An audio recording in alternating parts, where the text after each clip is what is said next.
नमस्कार मित्रांनो, माझं नाव सतीश जाधव आणि आपण पाहतात नेशन मराठी युट्यूब चॅनल. मित्रांनो, कधी तुम्ही विचार केलाय का? एफडीएचं एखादं वॉर्निंग लेटर एखाद्या बलाढ्य कंपनीला कसं काय डिस्ट्रॉय करू शकतं? तर तेच आपण आजच्या व्हिडिओमध्ये पाहणार आहोत. आजच्या व्हिडिओचा टॉपिक असणार आहे एफडीएचं वॉर्निंग लेटर आणि कंपन्या अशा कोणत्या चुका करतात की ज्यामुळे एफडीएचं वॉर्निंग लेटर येतं आणि मोठमोठ्या कंपन्यांना मोठा धक्का बसतो. तर आजच्या व्हिडिओमध्ये आपण अशा 7 मिस्टेक पण ज्या कंपन्या करतात. तर आजचा व्हिडिओ पूर्ण पाहायला विसरू नका. तर सुरुवातीला पाहू आपण एफडीएचं वॉर्निंग लेटर म्हणजे काय? वॉर्निंग लेटर म्हणजे you fail to follow GMP.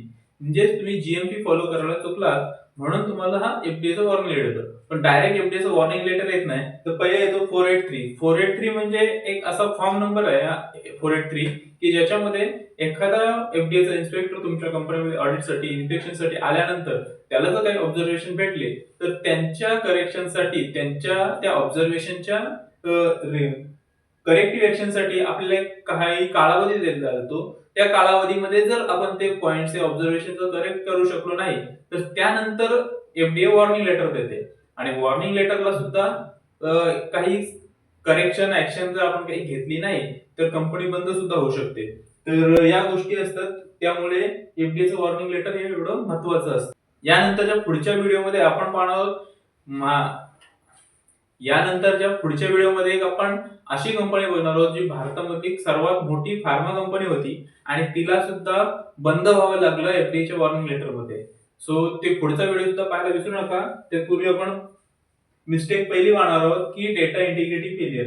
एफडीएचा सगळ्यात मोठा फोकस असतो तो म्हणजे डेटा इंटिग्रिटी मध्ये. त्याच्यामध्ये backdated entries, deleted SPLC data, shared login password, manual over writing result. तर ह्या अशा चुका असतात त्याच्यामध्ये सुद्धा ऑब्झर्वेशन भेटू शकतात. एफडीए म्हणतो जर तुमचा डेटा ट्रस्टवरती नसेल तर तुमचा जो प्रोडक्ट आहे तो पण ट्रस्टवरती नसणार. एफडीए म्हणतो जर तुमचा डेटा ट्रस्टवरती नसेल तर तुमचा जो प्रोडक्ट आहे तो पण ट्रस्टवरती नसणार. त्यामुळे डेटा इंटिग्रिटी मध्ये ज्या अशा चुका आहेत म्हणजे backdated entry, deleted SPLC data, shared login password, manual over writing result, तर ह्या गोष्टी अशा झाल्या नाही पाहिजेत. त्यामुळे ऑब्झर्वेशन मध्ये डेटा इंटिग्रिटीच्या ऑब्झर्वेशन मध्ये या गोष्टी येऊ शकतात. त्यानंतर आहे ओएस हँडलिंग फेलियर.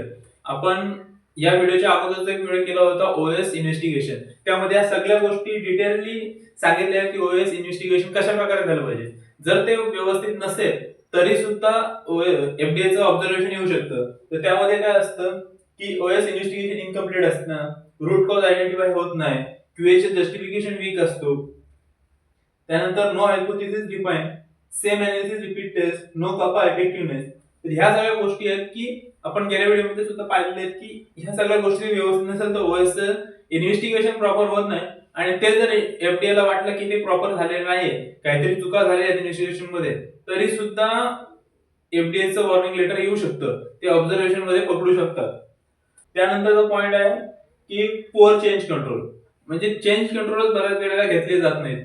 समजा machine change, vendor change, method change पण इम्पॅक्ट अनालिसिस नाही झालेला आहे. जर एखादं इन्स्ट्रुमेंट तुमचं चेंज झालंय, मशीन चेंज झालंय, रिएक्टर किंवा बाकी कोणते इन्स्ट्रुमेंट चेंज झाले तुमचे ज्याचा प्रोडक्टवरती इम्पॅक्ट होतो, तर त्याचा जर इम्पॅक्ट अनालिसिस झालाच नाही तर ते सुद्धा एक ऑब्झर्वेशन असू शकतं. त्यामध्ये रॉ मटेरियलचं वेंडर चेंज झालं ते पण विदाउट व्हॅलिडेशन, प्रोसेस पॅरामीटर मध्ये काही चेंज झाले ते पण विदाउट स्टडी. तर या अशा गोष्टी आहेत की त्या झाल्या पाहिजेत. त्या जर झाल्या नाही ते सुद्धा ऑब्झर्वेशन मध्ये येऊ शकतं. त्यानंतर पुढचा पॉइंट आहे training on only paper. Training record complete असतात बट ऑपरेटरला प्रोसिजरच माहिती नसते. बऱ्याच वेळा ऑडिटर एखादी एसओपी ऑपरेटरला एक्सप्लेन करायला सांगतो आणि ऑपरेटर शांत बसून राहतात. असं जर होत असेल तर त्या ऑपरेटरला फक्त पेपरवरती ट्रेनिंग दिलेली असते असंच समजतात आणि ऍक्च्युअल त्याला एसओपी माहितीच नाही असं समजलं जातं. तर ट्रेनिंग कशी पाहिजे, रोल बेस पाहिजे, प्रॅक्टिकल आणि इफेक्टिव्हनेस चेक केला पाहिजे. म्हणजे एखादी ट्रेनिंग जर दिली गेली तुम्ही खरोखर देत असाल तर त्याला इफेक्टिव्हनेस किती आहे, त्याला समजलं किती, त्याला सांगता किती येते त्या ट्रेनिंग बद्दल, इव्हन त्याचा रोल बेस, त्याचा रोल काय त्या बाबत त्याची ट्रेनिंग झाली पाहिजे, प्रॅक्टिकल त्याला नॉलेज त्याला भेटलं पाहिजे. तर त्या ट्रेनिंगचा काहीतरी उपयोग होतो आणि त्याचं ऑब्झर्वेशन येत नाही. याच्यानंतरचा 5वा पॉईंट आहे प्रोडक्शन डेव्हिएशन इग्नोर. प्रोडक्शनचे डेव्हिएशन कशा प्रकारे इग्नोर केले जातात की रूट कॉज त्याचा डेव्हिएशन तर राईज केला जातो पण रूट कॉज वीक असतो. No preventive action, repeat deviation observe. म्हणजे त्याचा रूट कॉज जो असतो तो वीक असतो, म्हणजे मेन रूट कॉज आहे तो शोधला जातच नाही. प्रिव्हेंटिव्ह ऍक्शन त्याची व्यवस्थित नसते. म्हणजे ती चूक परत व्हायला नको, एखादा जर काही प्रॉब्लेम झाला असेल ते परत व्हायला नको, त्यासाठी जी प्रिव्हेंटिव्ह ऍक्शन घेतली असते ती वीक असते. त्यानंतर रिपीट डेव्हिएशन ऑब्झर्व, परत परत तोच त्याच प्रकारचे डेव्हिएशन येत राहतात. तर रिकरिंग डेव्हिएशन विदाउट इम्प्रुव्हमेंट, म्हणजे काहीच डेव्हिएशन तुम्ही घेताय, एखादा प्रॉब्लेम आला तुम्ही डेव्हिएशन घेताय, पण तेच डेव्हिएशन परत घ्यायला लागत असेल तर काहीतरी चुकतंय आणि त्या गोष्टी ऑब्झर्वेशन म्हणून घेतल्या जातात. तर असं नाही झालं पाहिजे. जर एखादं डेव्हिएशन घेतलं तर ते प्रॉपरली त्याचा रूट कॉज, त्याचं प्रिव्हेंटिव्ह ऍक्शन, त्याचं करेक्टिव्ह ऍक्शन प्रॉपरली घेतलं गेलं पाहिजे. त्यानंतर असतो क्यूए ओव्हरसाइट फेलियर, की क्यूए फक्त अप्रुव्हल डिपार्टमेंट म्हणून बनून राहतं. म्हणजे कसं झालं, बॅच रिलीज विदाउट फुल रिव्ह्यू, म्हणजे बॅच रिव्ह्यू केलीच नाही आणि फक्त रिलीज दिलं, तर असं नाही झालं पाहिजे. Incomplete investigation approve, investigation incomplete आहे आणि तरी पण अप्रूव्ह केले ते. प्रेशर फ्रॉम प्रोडक्शन, तर प्रोडक्शन म्हणून प्रेशर आहे म्हणून काही गोष्टी करायच्या, अप्रूव्ह करायच्या, तर अशा गोष्टी सुद्धा केल्या जातात. एफडीए ला एक्सेप्ट काय असतं, QA is equal to quality guardian, म्हणजे त्यांनी क्वालिटीला सांभाळलं पाहिजे, हे असा अर्थ असतो क्यूएचा. एफडीए ला असं वाटतं, पण तसं होत नाही बऱ्याच कंपन्यांमध्ये.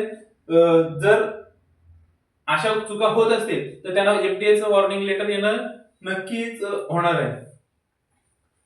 त्यानंतर शेवटची 7वी मिस्टेक आहे इनएडिक्वेट कापा सिस्टीम. यामध्ये कापा क्लोज फक्त पेपरवर केला जातो, ऍक्च्युअल मध्ये होत नाही. नो इफेक्टिव्हनेस चेक, म्हणजे त्या कापाचा इफेक्टिव्हनेस चेक केला जात नाही. सेम इश्यू रिपीट, जे सेम इश्यू येत होते अगोदर पण ते पण कंटिन्यू येत राहतात. त्यानंतर टाइमलाईन नॉट जस्टिफाय, एखादे चेंजेस करायचे असतील तर कापामध्ये दिलं असते की ह्या गोष्टी चेंज कराव्या, तर त्यासाठी एक विशिष्ट टाइमलाईन दिली जात नाही, ते सुद्धा असतं. तर ह्या ज्या गोष्टी आहेत त्या सुद्धा ऑब्झर्वेशन मध्ये येऊ शकतात जर कापा व्यवस्थित नसेल तर. तर ह्या होत्या 7 मिस्टेक. आणि त्यानंतरचा पुढचा पॉईंट तो आहे म्हणजे आपण एफडीएच्या वॉर्निंग लेटर आहे त्याला अवॉइड कसा करू शकतो. त्यासाठी एसओपी स्ट्रॉंग पाहिजे, ट्रेनिंग रिअल दिल्या पाहिजे, सायंटिफिक इन्व्हेस्टिगेशन झालं पाहिजे, क्यूए इंडिपेंडेंट पाहिजे, त्याच्यावरती कोणाचंही प्रेशर नाही पाहिजे, मॅनेजमेंट इन्व्हॉल्वमेंट पाहिजे आणि डेटा इंटिग्रिटी कल्चर पाहिजे. तर ह्या गोष्टी जर असतील तर एफडीए मध्ये काहीच ऑब्झर्वेशन येणार नाही आणि वॉर्निंग लेटरचा प्रश्नच येणार नाही. तर ह्याच्या नंतरचा जो आपण व्हिडिओ करणार आहोत त्याच्यामध्ये ह्याच्या 7 मिस्टेक आपण आता पाहिल्या, त्या सगळ्या मिस्टेक त्या कंपनीने केल्या होत्या म्हणून त्यांना एफडीएचं वॉर्निंग लेटर आला आणि शेवटी ती कंपनी आता तुम्हाला ऐकायला सुद्धा भेटणार नाही अशी अवस्था झालेली आहे. तर ह्या होतं आजच्या व्हिडिओमध्ये. तुम्हाला व्हिडिओ कसा वाटला ते कमेंटमध्ये सांगा. व्हिडिओ आवडला असेल तर लाईक करा, चॅनलला सबस्क्राईब करा. आपण पुन्हा भेटू पुढच्या व्हिडिओमध्ये. पुढचा व्हिडिओ पाहायला विसरू नका, कारण हे सगळे पॉईंट त्या कंपनीने कशा चुका केल्या होत्या ते तुम्हाला पाहायला मिळणार आहे. तो व्हिडिओ नक्की पहा.